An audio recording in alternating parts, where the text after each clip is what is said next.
فإذا انشقت السماء فكانت وردة كالدهان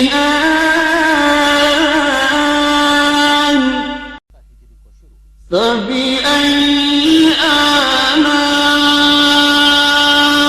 ربكما تكذبان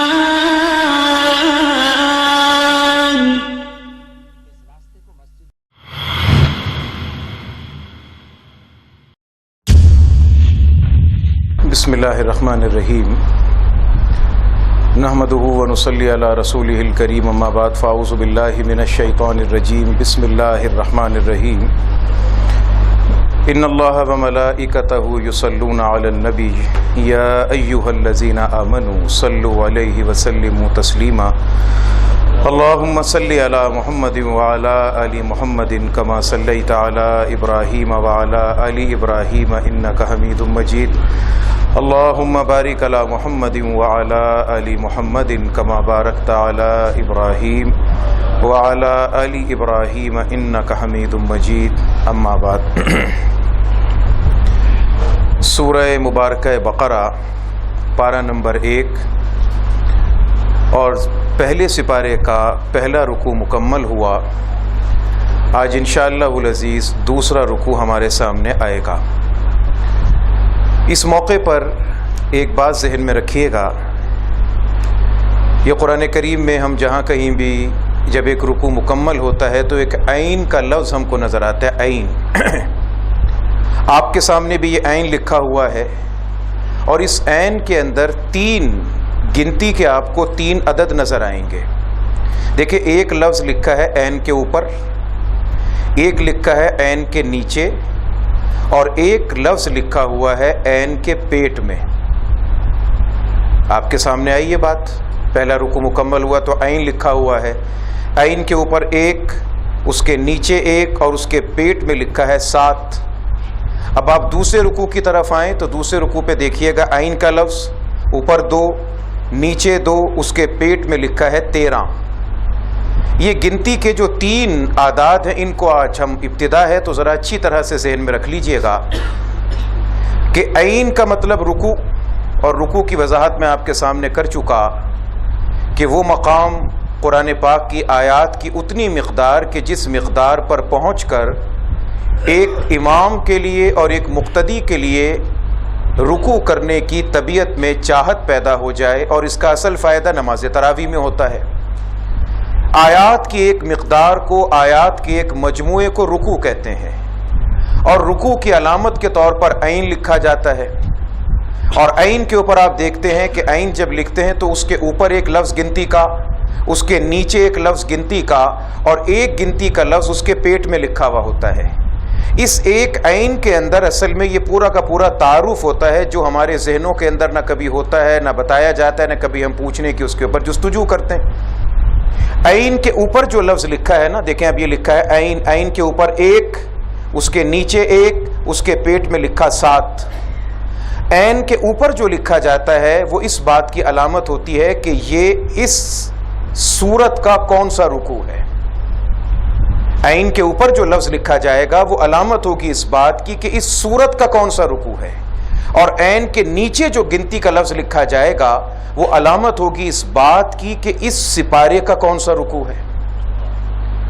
اب یہ عین کے اوپر بھی 1، نیچے بھی 1، اس سے پتہ چلا کہ یہ سورہ بقرہ کا بھی پہلا رکوع تھا اور پہلے سپارے کا بھی پہلا رکوع تھا. اب اس کی بنسبت ہم دوسری طرف جب چلے جاتے ہیں، اس کے اوپر بھی 2 لکھا ہے، نیچے بھی 2 لکھا ہے، یعنی یہ سورہ بقرہ کا بھی دوسرا رکوع ہے، پہلے سپارے کا بھی دوسرا رکوع ہے. تو عین کے اوپر جو لفظ لکھا ہوگا نا گنتی کا، یہ علامت ہوگی اس بات کی کہ یہ سورت کا رکوع کون سا ہے، اور جو نیچے لفظ لکھا ہوا ہوگا یہ علامت ہوگی اس بات کی کہ یہ سپارے کا رکوع کون سا ہے. اور عین کے پیٹ کے اندر جو الفاظ لکھے ہیں 7 ہے، 13 ہے، 14 ہے، جو بھی لکھا ہوا ہوگا یہ اس بات کی علامت ہے کہ اس ایک رکوع میں کل آیتیں کتنی ہیں. تو پہلے سپارے کا جو عین لکھا، اس کے اوپر 1، اس کے نیچے 1، اس کے پیٹ میں 7، تو پتہ یہ چلا کہ یہ سورہ بقرہ کا بھی پہلا رکوع تھا، پہلے سپارے کا بھی پہلا رکوع تھا اور اس پہلے رکوع کے اندر کل 7 آیات طیبات تھیں. اب دوسرے رکوع کو اگر ہم تھوڑا سا دیکھیں تو اس کے اندر ہم کو نظر آتا ہے کہ عین کے اوپر 2, عین کے نیچے 2 اور عین کے پیٹ میں لکھا ہے 13. تو اس سے پتہ چلے گا کہ یہ سورہ بقرہ کا بھی دوسرا رکوع ہے, پہلے سپارے کا بھی دوسرا رکوع ہے, اور اس دوسرے رکوع کے اندر کل 13 آیات طیبات ہیں. تو عین کے اوپر جو اوپر گنتی کا لفظ ہوتا ہے, نیچے لفظ ہوتا ہے, بیچ میں کچھ گنتی کے الفاظ لکھے جاتے ہیں, تو یہ دراصل اس پورے کے پورے رکوع کی ایک علامت ہوتی ہے, اس کا ایک تعارف ہوتا ہے جو مختصر طور پہ اس میں بیان کر دیا جاتا ہے. تو امید ہے کہ اب یہ پہلی مرتبہ کی یہ بات انشاءاللہ ذہن میں رہے گی, اور جب بھی کبھی ہمارے سامنے یہ عین کا لفظ لکھا ہوا آئے گا تو یاد رکھ لیجئے گا کہ عین کے اوپر والا جو گنتی کا لفظ ہے وہ اس بات کی علامت کہ یہ سورت کا کون سا رکوع ہے, اور اس کے نیچے والی علامت سپارے کا رکوع کون سا ہے, اور عین کے پیٹ کے اندر جو الفاظ ہیں یہ اس بات کی علامت اور گنتی کا عدد ہوگا کہ اس رکوع کے اندر کل آیات طیبات کتنی ہیں. تو سورہ مبارکہ بقرہ کی 7 آیات طیبات مکمل ہوئیں, اور 7 آیات طیبات کی تکمیل پر پہلا رکوع مکمل ہوا. اب اس کے بعد سورہ مبارکہ بقرہ کا دوسرا رکوع ہے. یہ دوسرا رکوع 13 آیات طیبات پر مشتمل ہے, اور 7 اور 13 کل 20 آیات. ان 20 آیات میں سورہ بقرہ کے 2 رکوعات ہیں بھائی, اور ان 2 رکوعات کے اندر پروردگار عالم نے ذکر فرما کر کہ میں نے یہ کتاب نازل فرمائی جو بے شک اور لا ریب کتاب ہے. اس میں کوئی شک نہیں, کوئی شبہ نہیں, کسی قسم کے شک شبے کی تم کوشش بھی مت کرنا. یہ میری کتاب, میرا کلام, میں اس کو اتارنے والا, میں اس کو نازل کرنے والا. اس کے بعد اللہ تبارک و تعالیٰ نے 4 آیات میں نیک لوگوں کا ذکر کیا جن کو متقی کہتے ہیں. اور متقی میرے بھائی کس کو کہتے ہیں وہ آپ سب جانتے ہیں کہ تقوی کا تعلق صرف ظاہری عبادات سے نہیں. فاروق اعظم رضی اللہ تعالیٰ عنہ سے کسی نے پوچھا کہ تقوی کس چیز کا نام ہے؟ فرمایا کہ کبھی تم کسی کانٹے دار جھاڑیوں کے جنگل سے گزرے ہو, جیسے وہاں سے گزرتے ہوئے آدمی اپنے آپ کو بچاتا ہے, کبھی کپڑے کو دائیں سے, کبھی بائیں سے, کبھی آگے سے, کبھی پیچھے سے. بس فرمایا کہ تقوی اسی چیز کا نام ہے کہ انسان بچ بچ کر اپنی زندگی کو گزارے, اپنی زندگی کے اندر کسی گناہ کو ملوث نہ ہونے دے. اچھا, یہاں پر ایک بات اور ذہن میں رکھیے گا کہ بعض لوگوں کے ذہن میں یہ بات ہوتی ہے کہ شاید نیکی کرنے کا نام تقوی ہے.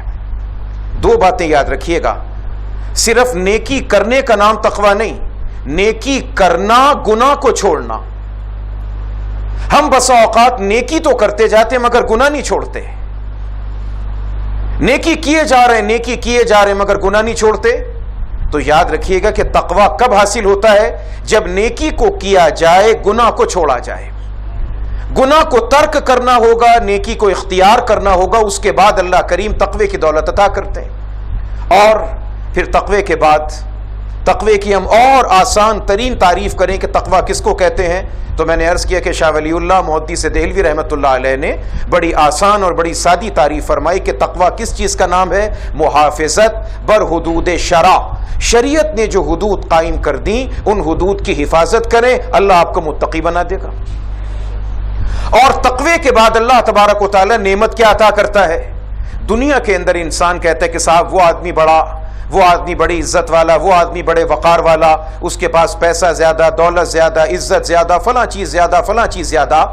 یہ دنیا کے اعتبار سے لوگوں کے قائم کردہ جھوٹے افسانے اور جھوٹے زاویے ہیں. اور اللہ کہتا ہے کہ میں تمہیں بتاؤں کہ میری بارگاہ کے اندر عزت اور وقار کا پیمانہ کیا ہے. ان اکرمکم عند اللہ اتقاکم, جو تم میں سے جتنا زیادہ متقی ہے اللہ کریم کی نظر میں اتنا باعزت ہے وہ. اور اس عزت کے بعد اللہ کریم عطا کیا کرتے ہیں؟ لوگ دیوانہ وار گھومتے پھر رہے ہیں, یہ بھی آ جائے, یہ بھی آ جائے, صبح سے شام, شام سے رات. ذریعہ روزگار اختیار کرنے کو شریعت منع نہیں کرتی میرے دوستو, لیکن اس میں اتنا منہمک ہو جانا کہ اللہ اور اللہ کے احکامات کو بھول جانا. اللہ کہتے آؤ میں تم کو دیتا ہوں تقوی پہ نعمت کیا عطا کروں گا. وَمَن يَتَّقِ اللَّهَ يَجْعَل لَّهُ مَخْرَجًا وَيَرْزُقْهُ مِنْ حَيْثُ لَا يَحْتَسِبُ. تقوی تم اختیار کرو, میں وہاں سے رزق عطا کروں گا جہاں سے خیال اور گمان بھی نہیں جاتا. میں بند رستے کشادہ کروں گا. یہ اللہ کا وعدہ ہے, اور اللہ کا وعدہ سچا وعدہ ہوتا ہے, اس سے سچا وعدہ کون کرنے والا ہے؟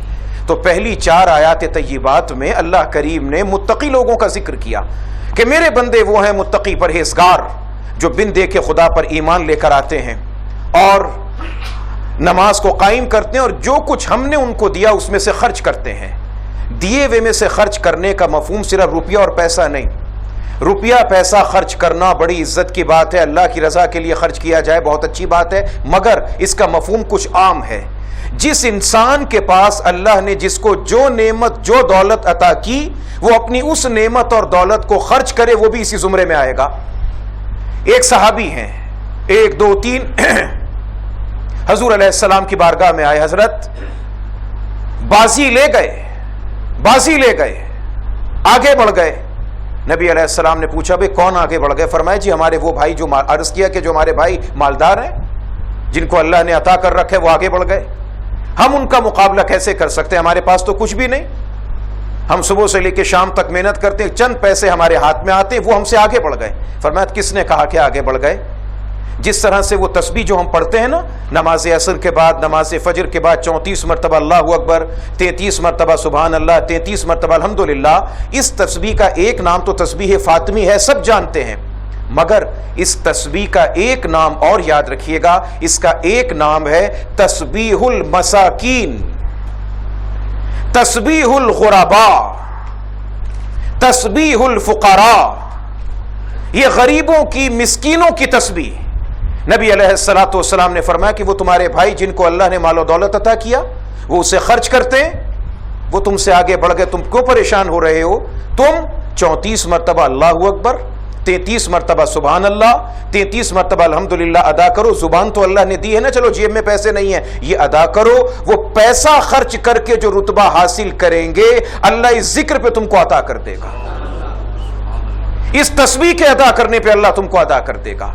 تو جو چیز اللہ نے دی ہے, کسی کے پاس علم ہے, عمل ہے, کوئی بھی نعمت ہے, اللہ کی اس نعمت کو وہ اللہ کے بندوں پہ خرچ کر رہا ہے, تو یاد رکھیے گا وہ اسی زمرے میں شمار ہوگا کہ وَمِمَّا رَزَقْنَاهُمْ يُنْفِقُونَ, کہ اللہ کے بندے وہ ہیں کہ جو کچھ اللہ نے ان کو عطا کیا ہے وہ اللہ کے عطا کیے ہوئے چیز کو اللہ کے بندوں پر خرچ کرتے ہیں, صرف کرتے ہیں. جو نعمت جو دولت اللہ نے ان کو عطا کر رکھی ہے وہ روپے پیسے کی شکل میں ہے, وہ علم کی شکل میں ہے, عمل کی شکل میں ہے, کسی فن کی شکل میں, کوئی ڈاکٹر ہے, انجینئر ہے, وہ نیک نیتی کے ساتھ, یاد رکھنا میرے دوستو, ایک ڈاکٹر نیک نیتی کے ساتھ کسی مریض کا, کسی بیمار کا علاج کرتا ہے, نیک نیتی کے ساتھ اللہ کریم اسے اجر وہ عطا کرتا ہے جو اللہ کریم رات کو مصلی پر کھڑے ہو کر تہجد پڑھنے والے کو اجر عطا فرماتا ہے. نیت کی درستگی رکھے کہ مخلوق خدا کرنی ہے میں نے, اللہ کریم اس کو اجر عطا کرتے ہیں. مما رزقناہم ينفقون, ہم نے جو کچھ اس کو عطا کیا ہے, اس جو کچھ کے اندر صرف روپیہ اور پیسہ نہیں, اس کے اندر علم بھی ہے, عمل بھی ہے, فن بھی ہے, خدمت بھی ہے. جو کام کسی کے لیے وہ انسان کر سکتا ہے وہ کرے, اللہ تبارک و تعالیٰ اسے بھی روپیہ پیسہ خرچ کرنے والوں کا درجہ عطا فرما دے گا. تو اللہ کہتے ہیں متقی پرہیزگار وہ ہیں جو ایسے ایسے کام کرتے ہیں اور نماز کو قائم کرتے ہیں. نمازیں 5 نمازیں تو سب پڑھتے ہیں, اور دنیا کے اندر اس وقت کے اندر کیا مرد کیا عورت, سب کو ایک چیز کی دھن لگی ہے کہ یار کوئی ایسا طریقہ کار مل جائے, کوئی ایسی کریم مل جائے, کوئی انداز مل جائے کہ میں خوبصورت نظر آؤں, میں خوبصورت دکھائی دوں. ہر ایک کی تمنا ہے, ہر ایک چاہتا ہے کہ بڑھاپے کی منزل پر بھی اگر آ جائے تو بڑھاپے پر بھی میں جوان نظر آؤں. اگر سر کے اندر یا جسم کے بالوں کے اندر, داڑھی کے اندر اگر کسی کے آ جائے, رکھی ہو کسی نے اللہ کی توفیق سے, اور اگر کسی کے سر کے بالوں کے اندر بھی کوئی سفید بال کی جھلک نظر آ جائے تو کسی طرح اس بال کو اکھڑوا کے ختم کر دوں میں, یا عمر کے زیادہ ہونے کے باوجود اس پر کالا خضاب لگا کر بالکل کوے کی طرح کالی شکل اختیار کر لی جائے. سب سے پہلے بال سفید ہوئے ابراہیم علیہ السلام کے. اب یقینی سی بات ہے کہ بالوں میں سفیدی کا آنا, ابراہیم علیہ السلام نے فرشتے سے پوچھا, سوال کیا کہ یہ کیا چیز ہے. اس نے عرض کیا کہ ابراہیم یہ اللہ کی طرف سے حلم کی, بردباری کی علامت ہے جو اللہ اپنے بندوں کو عطا کرتا ہے. فرمایا اب مجھے اس پر کوئی اعتراض نہیں, اب مجھے کوئی اعتراض نہیں. ہاں کچھ علامات ہیں, کوئی انسان مجاہد ہے, میدان جنگ کے اندر وہ کام کر رہا ہے, میدان جہاد کے اندر ہے, اسے اجازت ہے. یا اسی طریقے سے کوئی شخص نوجوان ہے اور نوجوانی کے اندر کسی بیماری کی وجہ سے اس کے بال سفید ہو جاتے ہیں, بسا اوقات ہوتا ہے کسی کے نزلے کا رخ بدل جاتا ہے اور بیماری کی وجہ سے 25 26 25 30 سال کا نوجوان ہے اور اس کے بال چٹے سفید ہو جاتے ہیں، اسے اجازت ہے. مگر جب ایک عمر کا حصہ گزر چکا، ایک عمر کا مقام آ چکا، اب اس کے بعد اب نہیں، اب اس کے بعد اس چیز کو پیدا کرو کہ جس کو دیکھ کر پیدا کرنے والے کو بھی حیا آ جاتی ہے. آقا علیہ الصلوۃ والسلام فرماتے ہیں جب اللہ تبارک و تعالیٰ بندوں کے خالی ہاتھوں کو دیکھتا ہے، اللہ بڑی شرم رکھنے والا، بڑی لاج رکھنے والا، فرمایا خاص طور پہ اللہ کریم جب کسی سفید بال والے کو ہاتھ پھیلائے ہوئے دیکھتا ہے، اسے خالی لوٹاتے ہوئے اللہ کو شرم آتی ہے، شرم آتی ہے، اسے لاج آتی ہے اللہ کو. ہر انسان چاہتا ہے کہ میرے چہرے پہ حسن آ جائے، خوبصورتی آ جائے. اب نبی علیہ السلام کی بارگاہ میں پہنچ کے سرکار آپ بتائیں. دنیا تو کہتی ہے یہ کام کرو، فیشل کرواؤ، یہ کرواؤ، وہ کرواؤ. لڑکوں کے بیوٹی پارلر بن چکے، گھنٹوں لگے ہیں چہرے پہ رگڑا کروانے کے لیے، یہ بھی کر لیں وہ بھی کر لیں. 70 سال کی عمریں ہو رہی ہیں، کھینچ کے شیپ کرنی ہے تاکہ میں جوان نظر آؤں، جوان دکھائی دوں. ہوگا کیا؟ مرنا تو پھر بھی ہے، موت سے بچ تو کوئی نہیں سکتا جس مرضی انداز کو اختیار کیا جائے. اب نبی علیہ الصلوۃ والسلام کی بارگاہ میں عرض کیا کہ سرکار آپ فرمائیں، اللہ نے انسان کو آسن تقویم بنایا، خوبصورت چہرے میں بنایا، ہر انسان حسن کا متلاشی ہے، کیسے آئے گا؟ اب نبی علیہ الصلوۃ والسلام کی مختصر بات فرمایا، رات کے سناٹے میں، رات کے اندھیرے میں تم اللہ کے سامنے کھڑے ہو کے عاجزی سے نماز ادا کرو، اللہ دن کے اجالے میں چہرے پہ حسن عطا کر دے گا. فرمایا کہ تم رات کے سناٹے میں، تم رات کے اندھیرے کے اندر، اس رات کے سناٹے اور اندھیرے میں اپنے رب کے سامنے کھڑے ہو کے مناجات کرو، اللہ کریم دن کے اجالے میں چہرے پہ حسن تم کو عطا کرے گا. یہ آقا دو جہاں سرور سروراں صلی اللہ علیہ وسلم نے یہ بات فرمائی. تو اللہ کریم کہتا ہے کہ متقی وہ ہے جو پرہیزگاری کرتا ہے، دیے میں سے خرچ کرتا ہے اور نمازوں کے قیام کا اس کا انتظام کرتا ہے، نمازوں کے قیام کو سلسلے کو برقرار رکھتا ہے. متقی کی باتیں اللہ کریم نے 4 آیات طیبات میں بتائیں. اس کے بعد 2 آیات طیبات میں اللہ تبارک و تعالیٰ نے ان لوگوں کا ذکر کیا جو پکے ٹھکے کافر ہیں. ختم اللہ علی قلوبہم وعلی سمعہم وعلی ابصارہم غشاوہ، دل پہ مہر، آنکھوں پہ پردے، حلال و حرام کی تمیز ختم، یہ ہو گیا. اس کے بعد 13 آیات طیبات میں اللہ تبارک و تعالیٰ ذکر کر رہا ہے آج سورہ بقرہ کے دوسرے رکوع میں ان لوگوں کا جو دوغلے ہیں. منافق کو منافق کیوں کہتے ہیں؟ عربی کا لفظ ہوتا ہے نافقہ، نون الف فے اور قاف، نافقہ کا لفظ بولا جاتا ہے جنگل کے اندر جنگلی چوہے اور جنگل کے اندر بعض جنگلی چھوٹے چھوٹے جانور اپنے بل بنا لیتے ہیں، ایک کونا ادھر، ایک کونا ادھر، ایک کونا ادھر، ایک کونا ادھر. اب وہ جانور یہاں سے نکلا، بچنے والا کہتا ہے یار میں یہاں سے بچوں گا، پتہ چلا کہ یہاں سے بچا وہاں سے نکل کے بھاگ گیا. آپ گھروں کے اندر چوہے پیدا ہو جائیں پکڑنا مشکل ہو جاتا ہے، وہ ادھر سے نکلے گا ادھر جائے گا، ادھر سے نکلے گا ادھر جائے گا. اس سے بنا لفظ منافق جس کا پتہ ہی نہیں چلتا کہ اندر کیا ہے اور باہر کیا ہے. دو رخا، دوغلا، ظاہر میں کچھ باطن میں کچھ. اچھا میرے دوستو، یہ تو منافق وہ ہے جس کا ذکر اللہ نے کیا اس دور میں جو نبی علیہ السلام کا دور تھا. لیکن حضور علیہ الصلوۃ والسلام نے منافق کی 4 نشانیاں بتائیں. 4 نشانیاں حضور نے بتائیں، ہم لوگوں نے پڑھی، ذمہ داری ہے کہ آپ تک پہنچائیں. اب آپ اور میں، ہم سب کے سب اس نشست اور اس درس کی مجلس کی برکت سے اپنے اپنے گریبان میں منہ ڈال کے جھانک کر دیکھیں کہ کیا ان 4 میں سے 4 نشانیاں یا 4 میں سے کوئی ایک ہم میں پائی تو نہیں جاتی. نبی علیہ الصلوۃ والسلام فرماتے کہ میں تمہیں بتاؤں کہ منافق کی نشانی کیا ہے. نمبر ایک پہلی نشانی آسان لفظوں کے اندر فرمایا، سب سے پہلی نشانی یہ ہے کہ جب بات کرتا ہے جھوٹ بولتا ہے. ہم اسے کوئی عیب سمجھتے ہی نہیں، اتنی بڑی لعنت ہے یہ جھوٹ. نبی علیہ السلام فرماتے ہیں وہ ہونٹ، وہ لب، وہ زبان جن سے ابھی درود پڑھ رہے تھے، کلمہ پڑھ رہے تھے، فرشتوں کی رحمت آ رہی تھی، متوجہ تھے، فرمایا انہی لبوں سے جھوٹ بولا انہی لبوں سے اتنی بڑی غلاظت کے فرشتہ جو آ رہا ہوتا ہے جھوٹ کی بدبو سونگھ کر 1 میل دور چلا جاتا ہے، 1 میل دور چلا جاتا ہے۔ منافق کی سب سے پہلی علامت جھوٹ بولتا ہے۔ ہم سب اپنی زندگی میں جائزہ لے لیں، ہر آدمی اپنی اپنی زندگی کا ترازو دل کے ہاتھ میں کھڑا کر لے، اپنے ماضی حال مستقبل کو اپنے سامنے لے کر آ جائے اور سوچ لے کہ میں کہاں کہاں پر منافقت کی اس بات پر عمل کر رہا ہوں۔ نمبر دو منافق کی دوسری نشانی نبی علیہ الصلوۃ والسلام نے یہ فرمائی کہ جب کبھی اس کے پاس امانت رکھوائی جائے خیانت کرتا ہے، امانت کی حفاظت نہیں کرتا، امانت میں خیانت۔ کسی نے سمجھا کہ یار یہ نیک آدمی ہے، اچھا آدمی ہے، میں اس کو یہ امانت دیتا ہوں، مولوی صاحب ہمیں آپ کا بھروسہ ہے، اعتماد ہے، یہ ہماری زکوٰۃ کے پیسے کسی مستحق کو دے دینا۔ مولوی صاحب کیا مجھ سے بڑا مستحق ہے ہی کوئی نہیں، دینے والا فارغ، دینے والے کی ذمہ داری ختم، وہ دے کے فارغ۔ اب جس کے پاس وہ امانت آ گئی اب وہ جانے، اللہ جانے، وہ اللہ جو سینوں کے چھپے ہوئے راز جانتا ہے، کوئی چیز اس کی نظر سے پوشیدہ نہیں۔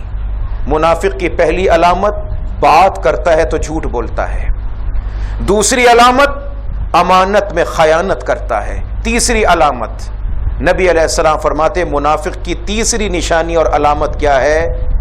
جب کبھی وعدہ کرتا ہے توڑ دیتا ہے، وعدہ کر کے پورا نہیں کرتا، وعدہ کیا کر کے توڑ دیا، سمجھا ہی نہیں کہ یہ کوئی چیز ہے۔ خواہ خواہ کے لیے کسی کو لارا دینا، خواہ خواہ کے لیے کسی کو بیکار بیچارے کو لٹکا کر رکھنا، وعدہ کیا وعدہ کر کے توڑ دیا۔ ہاں کوئی وجہ ہے، کوئی معاملات ہیں، کوئی ایسا مسئلہ ہے کہ کوئی شخص ایسا ہے کہ جس انسان کی طرف سے دھوکے بازی کا اندیشہ ہے یا اس کی طرف سے جان کے نقصان اور خطرے کا اندیشہ ہے، اس کے معاملات کچھ اور ہیں، مگر یہ معاملہ ہے عام حالات کا، وعدہ کیا اور وعدہ کر کے توڑ دیا۔ نمبر چار نبی علیہ الصلوۃ والسلام فرماتے ہیں منافق کی چوتھی علامت، چوتھی نشانی، ہم سب کے سب ذرا سی دیر کے لیے گریبان میں منہ ڈالیں اور جھانکیں، منہ ڈال کے جھانکیں، چوتھی علامت، چوتھی نشانی نبی علیہ الصلوۃ والسلام فرماتے ہیں یہ منافق کی نشانی ہے۔ اور ہم تو انسان بڑی دور کی بات ہے میرے دوستو، بتی چلی جائے، لائٹ چلی جائے، ہم وہ کام پنکھے پر بتی پر جاری کر دیتے۔ ہمارے گھر میں مرغا پلا ہے، بلی گلی میں پھر رہی ہے، چوہا ادھر جا رہا ہے، ہم وہ کام اس پہ جاری کر دیتے ہیں، ہم ہوا پہ جاری کر دیتے ہیں، ہم پانی پہ جاری کر دیتے ہیں، جاندار اور بے جان سب چیزوں پہ جاری کر دیتے ہیں۔ نبی علیہ السلام فرماتے ہیں منافق کی چوتھی علامت یہ ہے، منافق کی چوتھی نشانی یہ ہے کہ جب کبھی بات چیت کرتے کرتے مسئلہ اونچا ہو جائے، اونچ نیچ تو تکار ہو جائے، فوری طور پہ گندی گالیاں بکتا ہے، گندی گالیاں۔ آج یہ ہماری زندگی کے کلام کا حصہ بن چکا، بیٹھے بیٹھے لائٹ چلی گئی، بلب کو گالی، ہوا کو گالی، مرغی کو گالی، چوہے کو گالی، بلی کو گالی، بے مقصد۔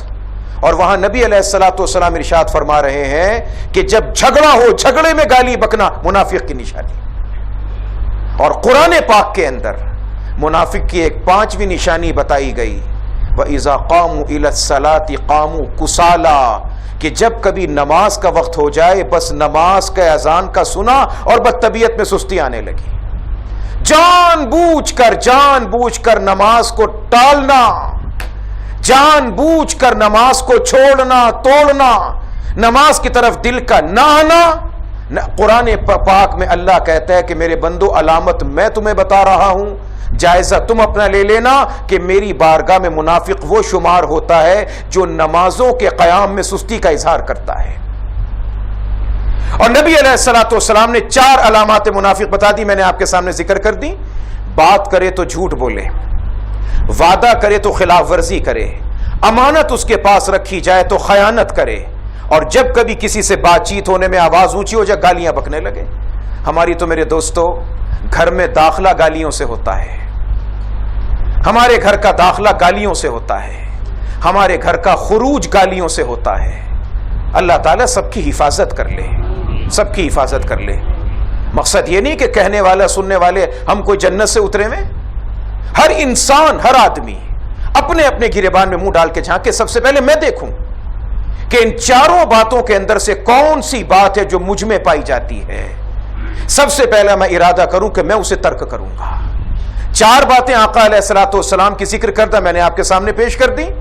اب میں اور آپ, ہم میں انسان اپنی اپنی زندگی کا جائزہ لے لے, اور جائزہ لینے کے بعد دیکھے کہ کہیں خدا نہ خواستہ یہ چاروں بیماریاں تو مجھ میں نہیں. دل کے 4 وال ہیں میرے دوستوں, 4. کسی ایک میں اونچ نیچ ہو جائے تو انسان کا دم خود ہو جاتا ہے, مرنے والا ہوں میں. وصیتیں شروع کر دیتے ہیں, رنگ پیلا پڑ جاتا ہے. کسی کو اللہ ہمت و حوصلہ دے, اللہ کا کرم ہوتا ہے. میرے دوستو یہ 4 چیزیں ہیں, 4.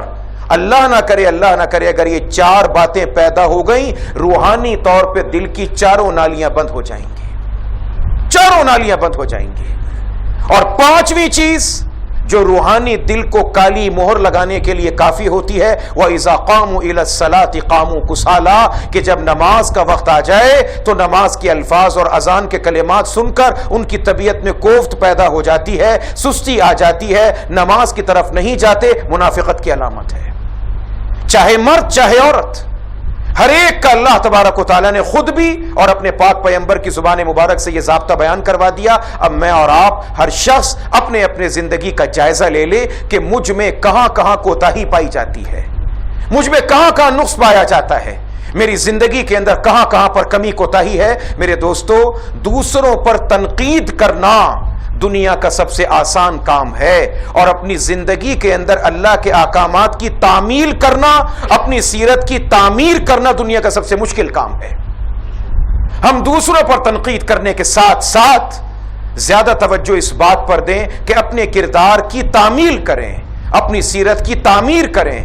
وہ جو بہادر شاہ ظفر نے ایک بات کہی تھی, بڑے کام کی بات کہی تھی, جو تھے اپنی برائی سے بے خبر, جو تھے اپنی برائی سے بے خبر, رہے ڈھونڈتے اوروں کے عیب و ہنر.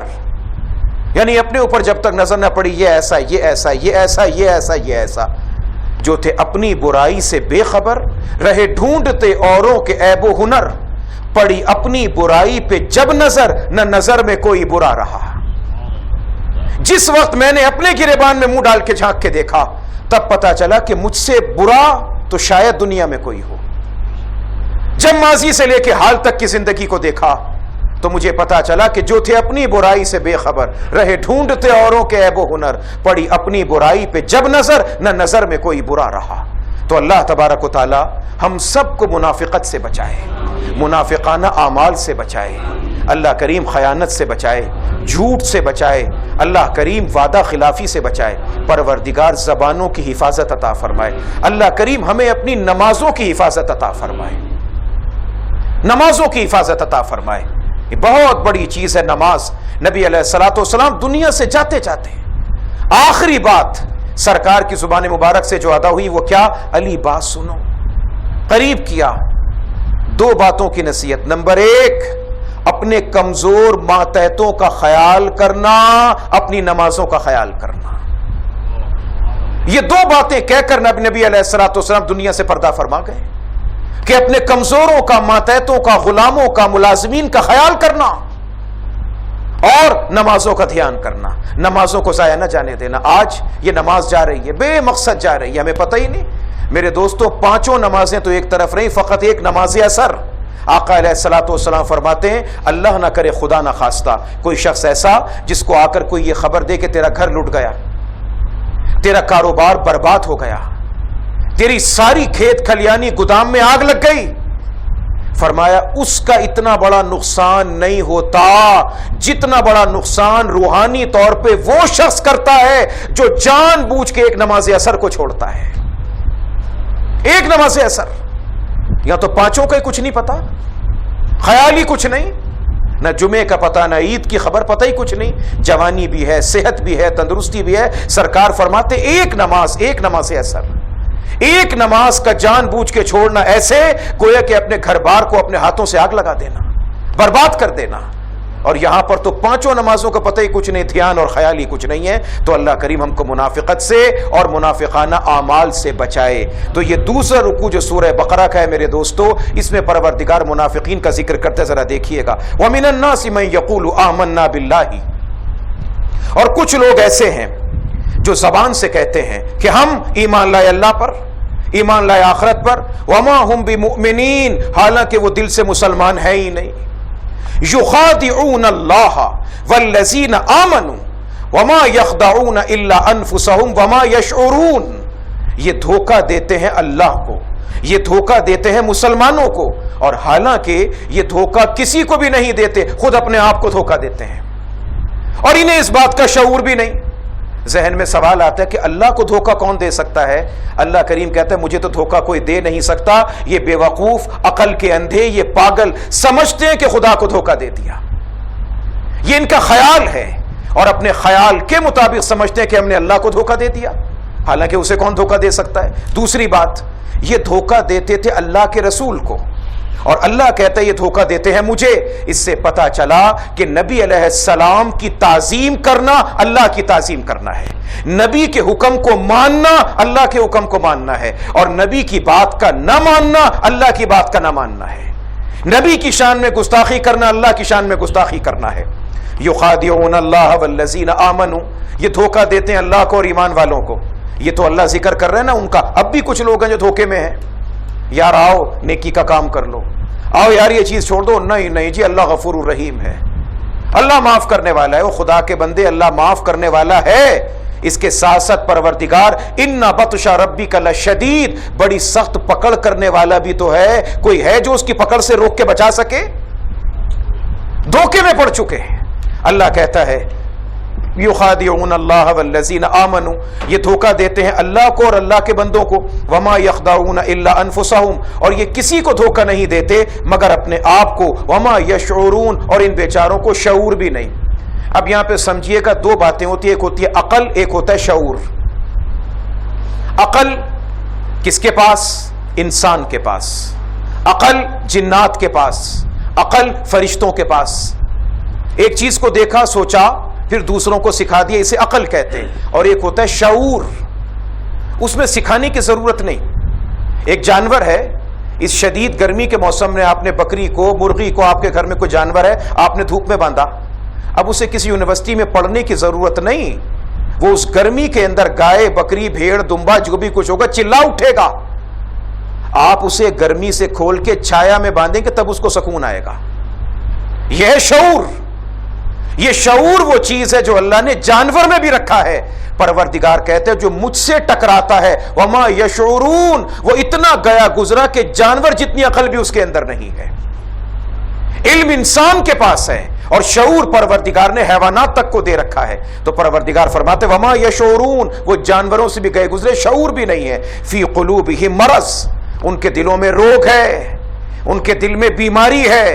دل کی بیماری کا نام صرف انجائنا نہیں، ہارٹ اٹیک نہیں، وال کی بندی اور بندش اور تنگی نہیں. اللہ کہتے ہیں دل کے اندر میرے احکامات کو نہ ماننا یہ دل کا سب سے بڑا مرض ہے. میرے نبی کے احکامات کو پاؤں تلے کچلنا یہ روحانی طور پہ ہارٹ اٹیک ہے. اور دین کے بارے میں بگڑی باتوں کو زبان سے نکالنا یہ روحانی طور پہ ہارٹ فیل ہے. پھر موت واقع ہو جاتی ہے. اس کے بعد پھر پروردگار اسے شیطان کے حوالے کر کے چھوڑ دیتا ہے. اس کے دل سے نیکی بدی حلال حرام سب چیزوں کی تمیز ختم ہو جاتی ہے. فی قلوبہم مرض، ان کے دلوں میں روگ اور بیماری ہے. فزادہم اللہ مرضا، اللہ نے اس بیماری کو اور بڑھا دیا.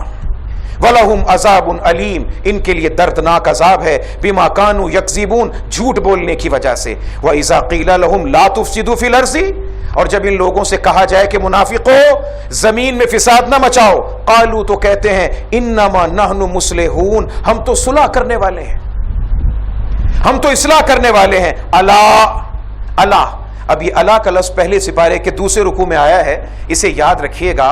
اللہ، الف لام علی زبر لا، اللہ.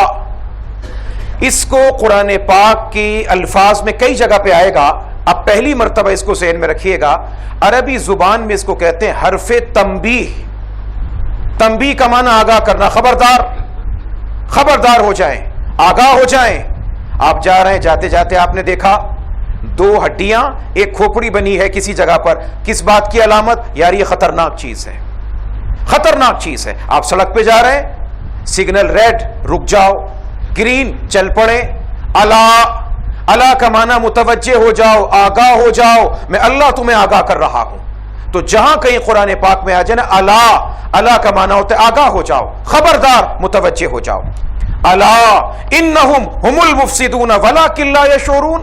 یہ منافق لوگ صلح کے نام پر, اصلاح کے نام پر لوگوں میں فساد پیدا کرتے ہیں, مگر ان کمبختوں کو پتہ بھی نہیں ہے.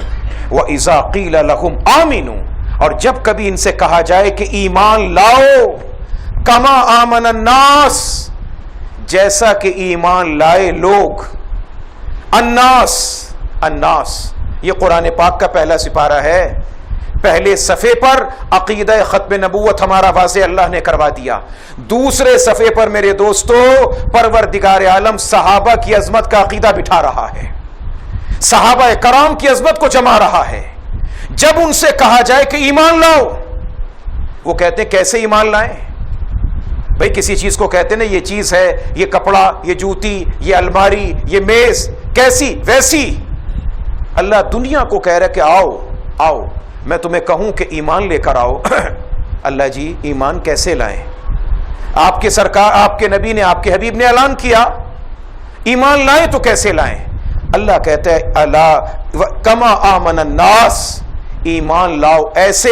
میں اپنے پاس سے نہیں کہہ رہا, مفسرین کرام نے لکھا ہے کہ الناس اس سے مراد کیا ہے. اللہ کہتے ہیں کہ ایمان لاؤ جیسا ابو بکر ایمان لایا, جیسا عمر ایمان لایا, جیسا عثمان ایمان لایا, جیسا علی ایمان لایا, جیسا طلحہ زبیر علیہم رضوان اجمعین ایمان لے کر آئے. الناس سے مراد صحابہ کرام ہے. ایمان وہ معتبر جو صحابہ کے مطابق ہوگا, قرآن کی تشریح وہ معتبر جو صحابہ کے بیان کے مطابق ہوگی. اسی سے ایک بات اور پتہ چلی کہ منافقین جو حضور کے دور میں تھے نماز پڑھتے تھے, وضو کرتے تھے, مسجد میں آتے تھے, مگر اللہ کہتا ہے کہ نہ پیچھے. اس سے پتا چلا کہ صرف داڑھی, ٹوپی, پگڑی, صرف اور صرف دین کا روپ اختیار کرنے والا اگر اس کا عقیدہ خراب ہے, اگر وہ نبی کو آخری نبی نہیں مانتا, حضور کے بعد مرزا قادیانی یا کسی اور کو نبی مانتا ہے, اسی طریقے سے اگر کوئی شخص نبی کے ساتھ قبر میں سونے والے صحابہ کرام کے متعلق ذہن کو صاف نہیں رکھتا, اگرچہ سر پہ پگڑی ہے, اگرچہ عبادت گاہ کا نام مسجد ہے, اگرچہ نماز پڑھ رہا ہے, اگرچہ رکوع سجدہ کر رہا ہے, مگر اللہ کہتے ہیں کہ ایمان وہ معتبر ہوگا جو میرے نبی کے یاروں کے مطابق ہوگا, اس کے بغیر نہیں. معیار ایمان کی کسوٹی, ایمان کے پرکھنے کی علامت کوئی اور نہیں ہے, میرے نبی کے صحابہ ہیں. وَإِذَا قِيلَ لَهُمْ آمِنُوا, اور جب ان سے کہا جائے کہ ایمان لاؤ, کما آمن الناس, جیسا کہ ایمان لائے محمد کے صحابہ.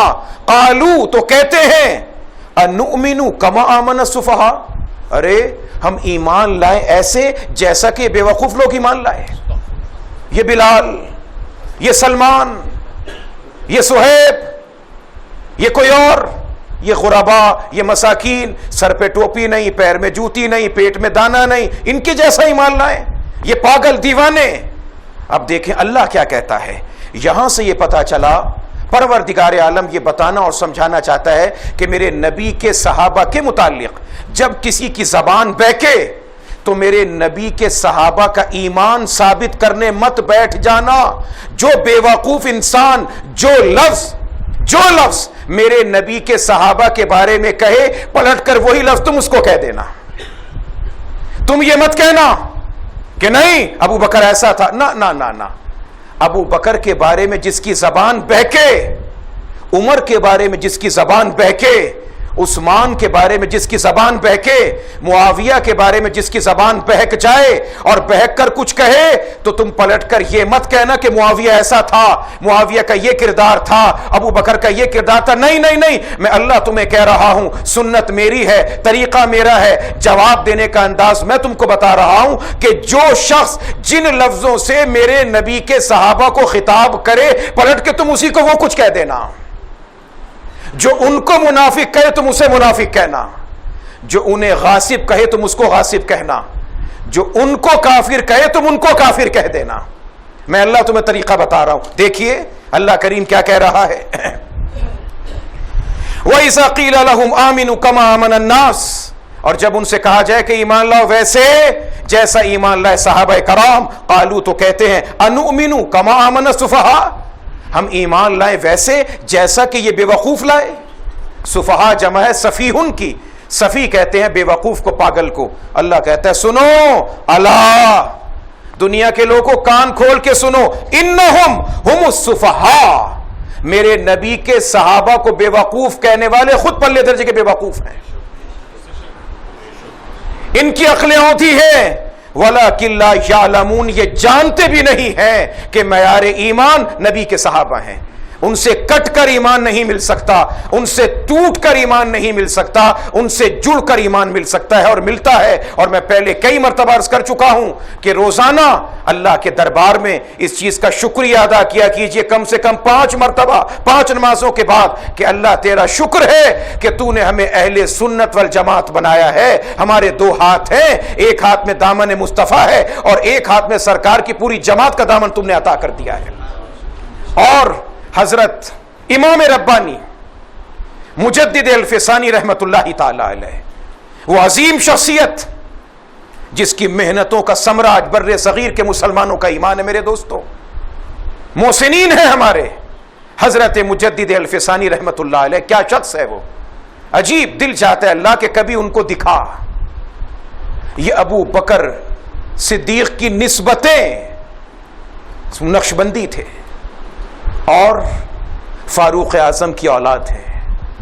خود اپنے خطوط میں لکھتے ہیں کہ جب کبھی مجھ میں غیرت آتی ہے تو فرماتے یہ غیرت میرے بس میں نہیں ہوتی, فاروق اعظم کا خون جوش مارتا ہے. یہ فاروق اعظم کی نسل کا 25واں بیٹا عمر فاروق رضی اللہ تعالیٰ عنہ کی نسل سے درجہ بدرجہ ہوتے ہوتے حضرت مجدد الفسانی رحمت اللہ تعالیٰ علیہ فاروق اعظم کی اولاد کے 25ویں بیٹے ہیں.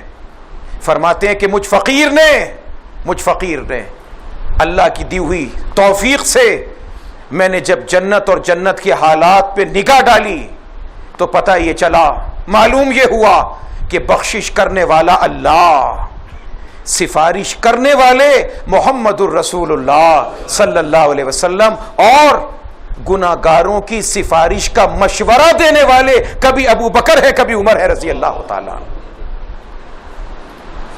اللہ کہتے یہ میرے نبی کے صحابہ, اور تم کہتے ہو یہ بے وقوف. ارے ان کو بے وقوف کہنے والو تم خود پرلے درجے کے بے وقوف ہو.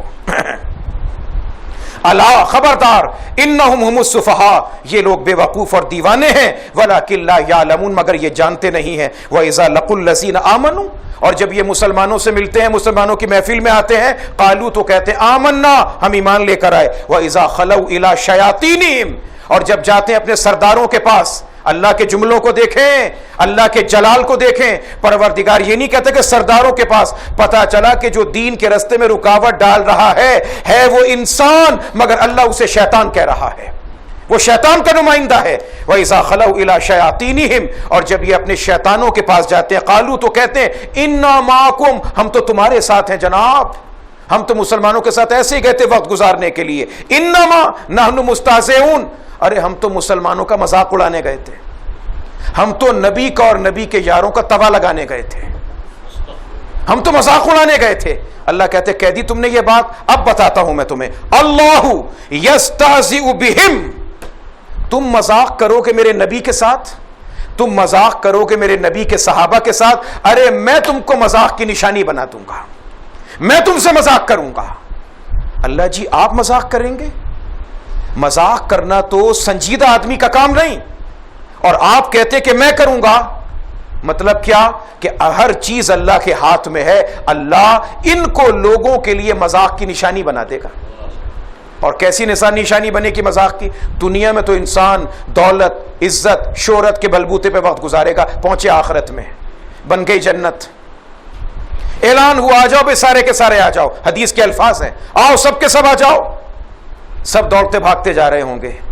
اللہ کرے اللہ کرے اللہ کرے اللہ کرے ہم سب بھی بھاگتے بھاگتے چلے جائیں, دوڑ کے چلے جائیں, نبی علیہ السلام کے جھنڈے کے سائے میں چلے جائیں، ایک دم سے چلے جائیں، بغیر کسی حساب و کتاب کے چلے جائیں، بغیر کسی سوال و جواب کے چلے جائیں، بس ریلا سا جائے خدا کی رحمت کا، اسی میں چپکے سے نکل کے ہم بھی چلے جائیں، موقع ہی نہ ملے، موقع ہی نہ ملے کہ یہ کیا تھا یہ کیا تھا، اگر ہوا تو بس پھر کام خراب ہے، پھر حساب بڑا سخت ہے۔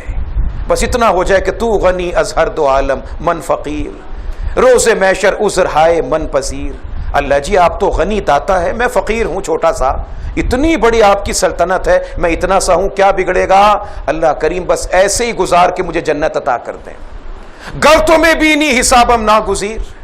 اور یا اللہ اگر میرا حساب کتاب ضروری لینا ہونا، بس ایک کرم کر دیجئے گا، از نگاہ مصطفیٰ پنہا بگیر، حضور کی نظروں سے بچا لیجئے گا، کہیں میرے گناہوں سے وہ شرمندہ نہ ہو جائیں، میری غلطیوں سے ان کی نظر نیچے نہ جھک جائے، ان کی نظروں کو، ان کی نظروں سے مجھے بچا لیجئے گا۔ نبی علیہ السلام فرماتے جنت کا اعلان ہوگا، آؤ بھائی آؤ، سب آؤ۔ کیسے مذاق بنیں گے یہ لوگ؟ سب لوگ بھاگے بھاگے جائیں گے، مسلمان دوڑ کے جنت میں چلے جائیں گے۔ آقا علیہ السلام فرماتے ہیں اسی وقت ایک دم سے دیوار کھڑی ہو جائے گی، مسلمان وہاں چلے جائیں گے، اب یہ بھاگتے ہوئے جائیں گے، اپنا ہاتھ وہاں لے جائیں گے، مگر دھکے مار کے فرشتے پیچھے پھینک دیں گے۔ تب ان کو پتا چلے گا کہ دنیا میں دین کا مذاق اڑانے کا نتیجہ یہاں پر مذاق کا نشانہ بنتا ہے، اور جنت والے ان کو دیکھ کے ہنسیں گے، مسکرائیں گے، اور اللہ ان کو اجازت دے گا کہ مسکراؤ، یہ دنیا میں تمہارا مذاق اڑاتے تھے، یہاں میں نے ان کو نشان عبرت بنا دیا ہے۔ یہ دنیا میں مذاق اڑاتے تھے کہ تم ہو کیا، یہ تم نے کیا کر لیا، حلیہ کیا بنا لیا، داڑھی رکھ لی تم نے، کٹاؤ اسے، بکر منڈی کے بکرے مر گئے جو تم نے داڑھی رکھ لی، یہ تمہیں کیا مصیبت آئی، سود نہ کھاؤ، سود نہ کھاؤ، کاروبار کیسے کرو گے، چھوڑو مولویوں کی باتیں۔ ہنستے تھے، مذاق اڑاتے تھے۔ یہ کیسے لوگ ہیں جناب؟ بھلا بتاؤ یہ کیسی شادی، ڈھول نہ بجے، گانا باجا نہ ہو، یہ کیسی شادی؟ پاگل ہے یہ تو، بھلا یہ کیسی شادی، یہ کیسی زندگی، یہ کون سا، یہ بھلا کون سی، یار تم کون سی دقیانوسی زندگی گزار رہا ہو؟ یہ تو جدید دور ہے جناب، آئیں اپنی اپنی بیگمات کو سب کے سامنے پیش کریں، نائٹ پارٹی ہو، میں کسی کی بیگم کے ساتھ ناچوں، کوئی میری بیگم کے ساتھ ناچے، یہ ترقی ہے۔ جو یہ نہ کرے پاگل دیوانہ، تم دقیانوسی، فنڈامنٹل، پتا چلے گا کہ فنڈامنٹل کون ہے اور مینٹل کون ہے، تمام کی تمام چیزیں کھل کے نمایاں ہو جائیں گی۔ اللہ یستہزئ بہم، اللہ ان کو نشان عبرت بنائے گا، وَيَمُدُّهُمْ فِي طُغْيَانِهِمْ يَعْمَهُونَ، اور اللہ نے ان کو ان کی سرکشی میں ڈوبنے کے لیے چھوڑ دیا۔ أُولَئِكَ الَّذِينَ اشْتَرَوُا الضَّلَالَةَ بِالْهُدَىٰ، یہ ہیں وہ گھاٹے میں پڑنے والے سوداگر جنہوں نے ہدایت کے بدلے گمراہی کو خریدا۔ فَمَا رَبِحَتْ تِجَارَتُهُمْ، ان کی تجارت ان کے کسی کام نہ آئے گی۔ وَمَا كَانُوا مُهْتَدِينَ، اور نہ یہ لوگ ہدایت پر چلیں گے۔ مَثَلُهُمْ كَمَثَلِ الَّذِي اسْتَوْقَدَ نَارًا، ان منافقین کی مثال تو ایسے ہے جیسے کسی شخص نے آگ جلائی۔ فلما اضاءت ما حوله، جب آگ روشن ہو گئی، دائیں بائیں روشنی پھیل گئی، پھر کیا ہوا؟ ذهب اللہ بنورہم، اللہ نے آنکھوں سے روشنی چھین لی، روشنی ختم۔ وترکہم فی ظلمات لا یبصرون، اور اللہ نے ان کو اندھیروں میں بھٹکنے کے لیے چھوڑ دیا، اب ان کو کوئی روشنی نظر نہیں آتی۔ میرے دوستو، جس کو محمد کی پاکیزہ روشنی نظر نہ آئے اس سے بڑا اندھا کون ہوگا؟ جسے اسلام کا سیدھا رستہ نظر نہ آئے اس سے بڑا نابینا کون ہوگا؟ سمم بکمن عمیون، اللہ کے جلال کو دیکھیں، سمم بکمن عمیون، اللہ کہتے ہیں یہ لوگ بہرے ہیں، یہ گنگے ہیں، یہ اندھے ہیں۔ جس کا کان ہے مگر سچائی کی بات نہیں سنتا، اللہ کہتا ہے وہ بہرا ہے۔ جس کی زبان ہے مگر حق کی بات نہیں کہتا وہ گنگا ہے۔ جس کی آنکھ ہے مگر سچائی کو نہیں دیکھتا وہ نابینا اور اندھا ہے۔ سم بکم عمی فہم لا یرجعون، یہ بہرے ہیں، یہ گنگے ہیں، یہ اندھے ہیں، یہ لوٹنے والے نہیں ہیں۔ او کصیب من السماء، یا ایک مثال اور سمجھو میرے بندو، آسمان سے تیز بارش آئی۔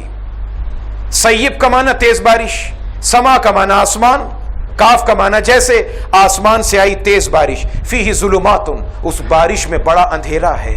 ورعد وبرق، کڑک بھی ہے چمک بھی ہے۔ رات کا معنی بادلوں کی گرج، جب بادل گرجتے تو کیسی آواز دل پہ لگتی ہے۔ برق کا معنی چمک، اسی سے لفظ ہے براق، جس پر شب معراج نبی علیہ السلام نے سفر کیا تھا. اس کی رفتار بجلی جیسی تیز تھی، جہاں پر نظر پڑتی تھی وہاں اس کے پیر جاتے تھے. فیہ ظلمات و رعد و برق، تیز بارش، اس بارش میں گرج بھی ہے، چمک بھی ہے. یجعلون اصابعہم فی آذانہم، گرج کو سن کر، چمک کو دیکھ کر لوگوں نے اپنی انگلیوں میں کانوں میں انگلیاں ڈال لی. اصابع کا معنی انگلی، اصابع اصبع کا معنی ایک انگلی، اصابع کا معنی انگلیاں. اور عربی کے اندر ہر انگلی کا الگ الگ نام، خنصر، بنصر، وسطی، سبابہ، ابہام. اس کا نام ہے سبابہ، جس کو ہم کہتے ہیں کلمے کی انگلی. کلمے کی انگلی کا نام سبابہ.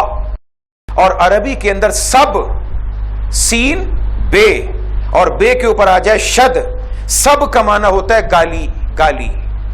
اس انگلی کا نام ہے سبابہ. عام طور پہ کسی کی طرف اگر اشارہ کرنا ہونا، ہم کہتے ہیں یار دیکھو لوگوں نے اس کے اوپر انگلیاں اٹھانی شروع کر دی، ایسا کام کیا کہ لوگ انگلی اٹھا رہے ہیں. آپ کبھی دیکھیے گا جب کوئی کسی کی طرف انگلی اٹھا کے اشارہ کرتا ہے نا، نہ تو چھنگلی اٹھاتا ہے نہ انگوٹھا اٹھاتا ہے، یہ انگلی اٹھتی ہے. وہ دیکھو جی وہ ایسا جا رہا ہے، وہ دیکھو وہ جا رہا ہے. اور اسی لیے اس انگلی کو نماز میں اٹھایا جاتا ہے تاکہ یہ شیطان پر نیزہ بن کے لگ جائے. فرمایا نبی علیہ الصلوۃ والسلام نے کہ انگلی اٹھاؤ، اشہد ان لا الہ الا اللہ، اشہد ان لا الہ الا اللہ. انگلی کب اٹھائیں؟ لا پر اٹھائیں، اللہ پہ گرائیں. اشہد ان لا الہ الا، اللہ پہ گرائیں. اور فرمایا گرا کے ایسے رکھو. یہ جب تک انگلی اسی کیفیت میں رہتی ہے شیطان کو نیزہ بن کے چپتی رہتی ہے، کیونکہ اللہ کی توحید کی علامت ہے. تو بہرحال اصبع کا معنی انگلی، اصبع کا معنی انگلی. اللہ کہتے ہیں تیز آندھی، گرج، چمک. یجعلون اصابعہم فی آذانہم، آذان، آذان اذن کا معنی کان، جمع ہے آذان. لفظ ہوتا ہے اذان، آذان نہیں. آپ کے سامنے بات آ گئی. آذان، آذان کہتے ہیں کان کو اور اذان کہتے ہیں اعلان کو. تو نماز سے پہلے جو کہا جاتا ہے اسے اذان تو کہتے ہیں، آذان نہیں کہنا. الف کو کھینچنا نہیں، الف کو کھینچ کے پڑھا آذان تو مانا ہوگا دو کان.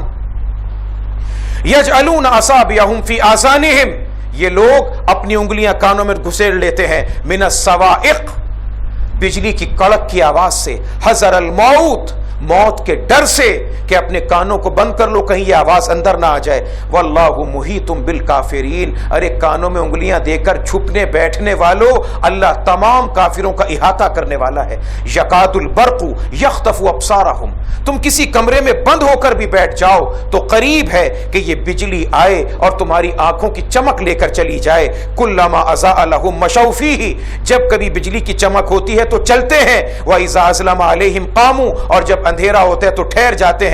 وَلَوْ شَاءَ اللَّهُ لَذَهَبَ بِسَمْعِهِمْ وَأَبْصَارِهِمْ، ایسی آنکھ جو سچائی کو نہ دیکھے، ایسی زبان جو حق کا اعلان نہ کرے، ایسا کان جو سچ بات کو نہ سنے. اللہ کہتا ہے میں چاہوں تو ان تمام چیزوں کو کھینچ کر لے جاؤں. اور یہ مت سمجھنا کہ میں کر نہیں سکتا. ان اللہ علی کل شیء قدیر، بے شک پروردگار ہر چیز کے کرنے پہ قادر ہے، ہر چیز کے کرنے پہ قادر ہے. کان رہ جائے سماعت ختم ہو جائے، آنکھ لگی رہ جائے بینائی چلی جائے، زبان 32 دانتوں کے بیچ میں رہ جائے خدا بولنا ختم کر دے. ہر چیز اللہ کریم کر سکتا ہے. تو اللہ تبارک و تعالی ہمیں نفاق کے، منافقت کے جتنے شعبے ہیں اللہ تعالیٰ ان تمام سے ہم سب کی حفاظت فرمائے. قرآن پاک پڑھنے، سمجھنے کی، عمل کرنے کی اللہ ہم سب کو توفیق عطا فرمائے. اور اس کے ساتھ ایک بات جو بہت ضروری بات ہے وہ آپ کی خدمت میں عرض کرنی کہ آج رجب کی 18 تاریخ اور 4 دن کے بعد ہے رجب کی 22 تاریخ. اور 22 رجب کی تاریخ کو بر صغیر پاک و ہند میں اب تو اللہ کا شکر ہے کہ نئی نسل کو اللہ نے بڑی توفیق عطا فرمائی، عقل و شعور عطا فرمایا. لوگوں کے اندر بڑا اس سلسلے میں دھیان اور غور و فکر ہے.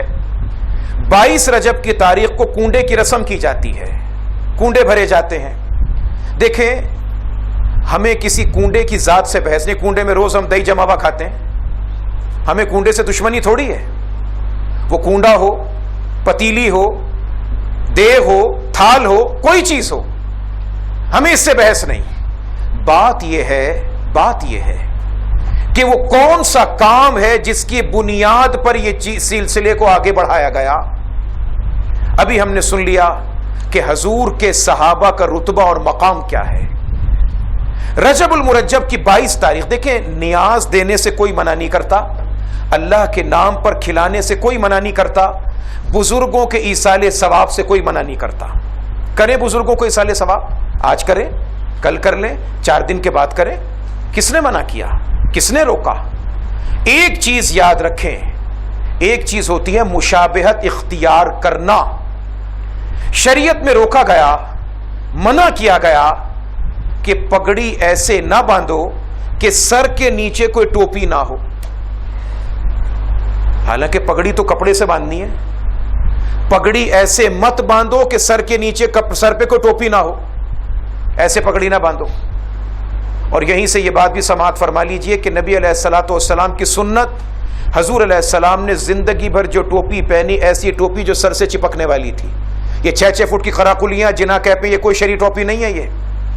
یہ لوگوں کے شوق ہیں، غرور و کبر کی نشانیاں ہیں. یہ نبی علیہ الصلوۃ والسلام نے جب کبھی ٹوپی پہنی، سر سے چپکنے والی، سر سے چمٹی ہوئی ٹوپی، چھوٹی باڑ کی ٹوپی. اچھا، منع فرمایا کہ پگڑی نہ پہنو، ایسے پگڑی مت پہنو جس میں سر کھلا ہوا ہو. ننگے سر پہ ایسے کر کے پگڑی، بیچ میں سر کی ٹنڈ کھلی ہوئی ہو. کیوں؟ یہودیوں کی نشانی ہے. اچھا، یہ تو پگڑی کی بات ہو گئی، پگڑی کی بات ہے. روزہ کتنی بڑی عبادت، ابھی انشاءاللہ آئے گا. اللہ سب کو توفیق دے رکھنے کی، ہمت دے، زندگی کو بقا دے. کتنی بڑی عبادت روزہ. صحابہ کرام نے آ کے حضور کی بارگاہ میں عرض کیا کہ سرکار، ہم نے دیکھا یہودی لوگ 10 محرم کا روزہ رکھتے ہیں، اور وہ کہتے ہیں کہ 10 محرم کو اللہ نے جناب موسیٰ کو فرعون سے نجات دی. اچھا ٹھیک ہے، ہمارا حق موسیٰ پر ان سے زیادہ ہے. ہم زندہ رہے، اللہ نے موقع دیا تو اگلے سال ہم روزہ رکھیں گے، مگر ان کی مخالفت کریں گے. 1 نہیں رکھیں گے، 2 رکھیں گے، یا 9-10 کا، یا 10-11 کا. اور آگے چلیں. نبی علیہ الصلوۃ والسلام مدینہ تشریف لائے. تشریف لا کے فرمایا، گھر کی صفائیاں کرنے کا حضور طریقہ بتا رہے ہیں. صفائیاں کرنے کا اندازہ تو لگائیں، یہ نبی علیہ السلام. فرمایا صفائی کرو، مگر کیسے؟ ایسے صفائی نہ کرو جیسے یہودی کرتے تھے. حضرت جی وہ کیسے؟ اب سوچے کہیں ہم تو نہیں ایسا کر رہے. اپنا گھر صاف کیا، سارا کوڑا اٹھا کے گلی میں پھینک دیا. اپنا گھر صاف. دیکھیں ایک طریقہ تو یہ ہے نا کہ جمعدار آیا اٹھانے کے لیے، آپ نے پھینکا، چل بے تو بھی لے جا.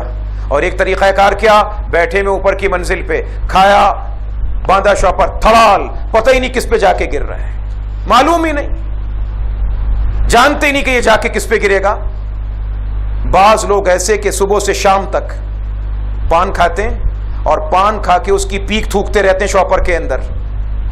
رات ہوئی، دکان کارخانہ بند کرنا ہے، کچھ کرنا ہے، اوپر سے اٹھا کے تھاڑ نیچے پھینکا. کتنی مرتبہ میں نے دیکھا بیچارے باز گزر رہے ہیں، جاتے جاتے پتہ نہیں وہ بیچارہ سر سے لے کے پیر تک اس گند میں لپٹا ہوا ہے، اور وہ کہیں کسی جگہ جا رہا ہے، کوئی نماز پڑھنے جا رہا ہے، پتہ ہی کچھ نہیں، ہمیں جانتے ہی نہیں. ہم نبی علیہ الصلوۃ والسلام فرما رہے صفائی کرو ایسے یہودیوں کی طرح نہیں کہ گھروں کو صاف کر لیا، صحنوں کو صاف کر لیا، گلیوں کو گندا کر دیا. گلیاں بھی صاف کرو. اندازہ لگائیں حضور علیہ الصلوۃ والسلام، گلیاں بھی صاف کرو، جس طریقے سے ہو سکے صفائی کو انتظام کرو. اب نبی علیہ الصلوۃ والسلام ہمیں کس درجے میں مشابہت سے روک رہے ہیں؟ کس درجے میں روک رہے ہیں؟ تو بات ایصال ثواب کی نہیں، بات حلوہ پوری کی نہیں. الحمدللہ ہم کھانے پلانے سے گھبراتے نہیں، نہ ہمارے یہاں کھانا پینا بند ہے. الحمدللہ ہمارے یہاں ختم قرآن کی موقع ہوا، آپ نے دیکھا، کھلایا پلایا، بہت سو سے بہت اچھا اللہ نے کھلوایا. جو لکھتے ہیں اخبار میں اشتہار کے لنگر برائے ڈنگر، سوائے چنے کے چاول کے کچھ بھی نہیں ہوتا، وہ بھی چھینا جھپٹی کے ساتھ، کہ لنگر برائے ڈنگر ضرور ملے گا. ہر آنے والا ڈنگر اپنی انتظار کرے اور لے کر کے جائے. وہ کھانے پینے پہ پابندی نہیں، کریں جس کے لیے آپ کا جی چاہتا ہے، دل کھول کے کریں، مگر یہ نہ کریں کہ اس کی وجہ سے کسی کے ساتھ مشابہت ہو جائے. کنڈے ہمیں کنڈوں سے، کنڈے کی چیز سے نفرت نہیں. روز میں بتایا دہی کھاتے ہیں، حلوہ پوری کا ناشتہ ہوتا ہے. یہ کنڈے کی بیماری ہے کیا؟ سن 1930 سے پہلے یہ بیماری ہم کو نظر نہیں آتی. 1930 ہندوستان کی ریاست رامپور اور اس ہندوستان کی ریاست رامپور، چند ریاستیں تھی، لکھنؤ، رامپور، بیجاپور اور دیگر کچھ ریاستیں، وہاں پہ ایک وقت ایسا آیا کہ جس وقت میں شیعت کا بڑا غلبہ ہو گیا، بڑا غلبہ، اور یہ بیماری پیدا ہوئی تھی اکبر بادشاہ کے دور سے، اور اس کا سب سے بڑا مقابلہ کیا تھا حضرت مجدد الفسانی رحمت اللہ علیہ نے اور ان کے بعد شاہ ولی اللہ محدث دہلوی رحمت اللہ علیہ نے۔ اکبر بادشاہ شیعت کے ہاتھ بالکل اپنے آپ کو گروی رکھ چکا، شیعت کا غلبہ زور شور کے ساتھ، ذہن میں، فکر میں، انداز میں، تمام چیزوں میں۔ کچھ ریاستیں ہندوستان کی ایسی جو شیعت کے غلبے میں آ گئیں۔ 1930 سن یاد رکھیں، 1930 ریاست رامپور، وہاں کا مہاراجہ نواب واجد علی خان، ایک ہے واجد علی شاہ بدماش زمانہ، عیاش اوباش، وہ لکھنؤ کا نواب تھا، یہ رامپور کا نواب واجد علی خان۔ اس کو کسی نے پٹی پڑھائی، ایک کہانی لکھی گئی لکڑہارے کی کہانی، اور اس میں لکھا گیا کہ صاحب رجب کی 22 تاریخ امام جعفر صادق رحمت اللہ علیہ کا یوم وفات ہے، اور جو ان کی یوم وفات کے موقع پر حلوہ، پوریاں، کھیر، کچوریاں پکاتا ہے، گھر کے اندر رکھتا ہے، باہر نہیں نکالتا، اس کے سارے کام ہو جاتے ہیں۔ ایک عورت تھی، اس عورت نے کہا کہ میرے پاس تو نہ رہنے کو مکان، نہ یہ نہ وہ، نہ کچھ بھی نہیں۔ اس کو رات کو خواب میں امام جعفر تشریف لائے، کہا کہ میرے نام کے کنڈے بھرنا۔ صبح ہوئی تو کیا دیکھا، اس کے گھر کے باہر ایک بہترین محل بن کے رکھا ہوا تھا۔ بادشاہ نے کہا یہ محل کس کا آیا؟ اس نے کہا یہ میں نے امام جعفر کے کنڈے بھرے تھے، محل بن گیا۔ اس نے کہا اچھا، اس نے کہا کہ میں اس کے گھر کو گرا دوں گا۔ جناب وہ بادشاہ رات کو سوتا ہے، اس کے جسم پہ فالج گر جاتا ہے، پورے کا پورا اس کا بادشاہ کا محل گر جاتا ہے، سلطنت اس کی برباد ہو جاتی ہے۔ لہٰذا جو کنڈے بھرتا ہے اس کا محل بن جاتا ہے، اور جو کنڈے نہیں کرتا اس کا گھر گر جاتا ہے۔ یہ کہانی بیان کی گئی، مدت دراز تک لوگ یہ کہانیاں سنتے رہے، کہانیاں چلتی رہیں۔ بات اصل میں یہ کہ 22 رجب المرجب یہ بنیادی طور پہ یوم وفات ہے حضرت سیدنا امیر معاویہ رضی اللہ تعالیٰ عنہ کا، اور امیر معاویہ رضی اللہ تعالیٰ عنہ کا سب سے بڑا قصور یہ ہے کہ وہ یزید کے ابا ہیں، یزید کے ابا ہیں وہ، یہ ان کا قصور ہے۔ اب بیٹے کے جرم کی سزا ہم نے باپ کو دینی ہے۔ ہمیں یہ نہیں پتا کہ امیر معاویہ وہ شخص ہے کہ جس کی بہن حضور کی زوجہ ہیں صلی اللہ علیہ وسلم کی، اور حضور کی زوجہ ہے تو پوری کائنات کی ماں مسلمانوں کی، اور ماں کا بھائی کون ہوتا ہے؟ ماموں۔ تو پتا چلا کہ امیر معاویہ دنیا جہان کے مسلمانوں کے ماموں جان ہیں۔ امیر معاویہ وہ شخص رضی اللہ تعالیٰ عنہ کہ نبی علیہ السلام پر وحی اترتی ہے، اور وحی کے لکھنے والے کاتبین کی جو جماعت ہے اس میں امیر معاویہ بھی شامل ہیں۔ اللہ کے نبی کہتے ہیں وحی اتری ہے، معاویہ لکھ رہا ہے۔ امیر معاویہ وہ شخص رضی اللہ تعالیٰ عنہ کہ نبی علیہ السلام عمرہ کرتے ہیں، اور عمرہ کرنے کے بعد کہتے ہیں میں نے سر منڈانا ہے، تو نبی علیہ السلام کے سر مونڈنے کا کام سر انجام دیتا ہے امیر رضی اللہ تعالیٰ عنہ۔ یہ امیر معاویہ رضی اللہ تعالیٰ عنہ کہ حضور کے ساتھ سواری پہ جا رہے ہیں، اندازہ تو لگائیں، حضور آگے یہ پیچھے بیٹھے میں۔ جب سواری چلتی ہے، موٹر سائیکل ہو، گھوڑا ہو، حرکت آتی ہے نا، حضور نے پوچھا معاویہ گھوڑا چل رہا ہے، حرکت آ رہی ہے، تیرے جسم کا کون سا حصہ میرے جسم کو لگ رہا ہے؟ حضرت میرا سینہ اور پیٹ۔ اللہ معاویہ کے سینے کو علم و حکمت سے بھر دے۔ اللہم اجعلہ ہادیا مہدیا، اے اللہ میں تیرا نبی محمد صلی اللہ علیہ وسلم تیری بارگاہ میں دعا کر رہا ہوں کہ معاویہ کو تو ہدایت دینے والا بنا دے، ہدایت یافتہ بنا دے۔ یہ امیر معاویہ رضی اللہ تعالیٰ عنہ 22 رجب ہے ان کا یوم وفات۔ ان کے یوم وفات کے جشن کے طور پر 1930 سے اس رسم کو پیدا کر کے چلایا گیا، اور اب یہ پورے معاشرے کے اندر رسم بد پھیل چکی ہے۔ تو میرے عزیزوں اور دوستو، وہ حلوہ، پوریاں، کچوریاں، کھیر کسی کنڈے کے اندر ہو، کسی پتیلی کے اندر ہو، کسی دیگ کے اندر ہو، کسی کے اندر بھی ہو، وہ ناجائز ہے، غلط ہے، غلط ہے۔ وہ کھانے پینے پر پابندی نہیں۔ آپ کسی بھی دیکھیں یار، ایک لفظ عام طور پہ بولا جاتا ہے، آپ ماشاءاللہ کاروباری لوگ ہیں، کسی شخص کا، کسی ساتھی کا، اس نے اپنے بچے کو کام کروایا، اس کو کام آتا نہیں تھا، یار تمہارا بچہ کیا کام کر، کیا کام کرنا ہے، خاک ساری دکان کا کنڈا کر کے رکھ دیا، سارے کاروبار کا کنڈا کر کے رکھ دیا۔ یہ عام لفظ بولا جاتا ہے، اردو میں بھی، پنجابی کے اندر بھی۔ سوچنا ہوگا, سمجھنا ہوگا, کہیں کنڈے کرتے کرتے میرے اور آپ کے عقیدے کا کنڈا نہ ہو جائے, کہیں اس کا دیوالیہ نہ نکل جائے, کہیں اس کا خسارہ نہ ہو جائے. تو میرے عزیزوں, میرے دوستوں, یہ رسم بد ہے, اس سے بچیں, اپنے گھر کی خواتین کو بچائیں. اللہ تبارک و تعالی ہم سب کے لیے عافیت اور کرم کا معاملہ فرمائے. وآخر دعوانا ان الحمدللہ رب العالمین.